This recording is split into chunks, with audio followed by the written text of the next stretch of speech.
అండి, welcome to my channel. ఇప్పుడిప్పుడే మనకు ఒక బ్రేకింగ్ న్యూస్ అయితే రావడం జరిగిందండి. ముఖ్యంగా ఏపీ పెన్షన్లకు ఇది ఒక సూపర్ గుడ్ న్యూస్గా అయితే చెప్పుకోవచ్చు. సుప్రీంకోర్టు ఒక సంచలన తీర్పు అయితే ఇచ్చిందండి. ఆ పూర్తి వివరాలన్నీ కూడా వీడియోలో డీటెయిల్గా తెలుసుకుందాం. మీరైతే వీడియోని ఎక్కడా కూడా స్కిప్ చేయకుండా ఎండ్ వరకు అయితే చూసేయండి. వీడియో నచ్చినట్లయితే తప్పకుండా లైక్ చేయండి, షేర్ చేయండి. అయితే పెన్షనర్లకు, ముఖ్యంగా రిటైర్డ్ పెన్షనర్లకు రావాల్సినటువంటి పెండింగ్ బకాయిలన్నీ కూడా 2 వారాల్లోపు పూర్తిగా చెల్లించాలని చెప్పి సుప్రీంకోర్టు సంచలన తీర్పు అయితే ఇచ్చిందండి.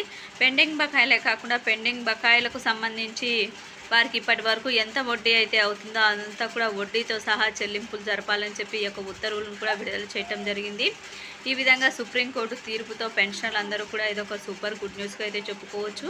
అయితే తెలంగాణ, ఏపీ విభజనకు ముందు ఉన్నటువంటి బకాయిలన్నీ కూడా ఈ విధంగా చెల్లించకపోవడంతో ఇరు ప్రభుత్వాలు కంటే ఏపీకి, తెలంగాణకి ఇద్దరికి కూడా ఈ యొక్క ఉత్తర్వులు అయితే వర్తిస్తాయని చెప్పి అందరి రిటైర్డ్ ఉద్యోగ పెన్షనర్లు అందరికీ కూడా ఈ పెండింగ్ బకాయిలు వడ్డీతో సహా చెల్లింపులు 2 వారాల్లోపు జరగనున్నాయండి. ఇది ఒక సూపర్ గుడ్ న్యూస్గా అయితే చెప్పుకోవచ్చు పెన్షనర్లకు.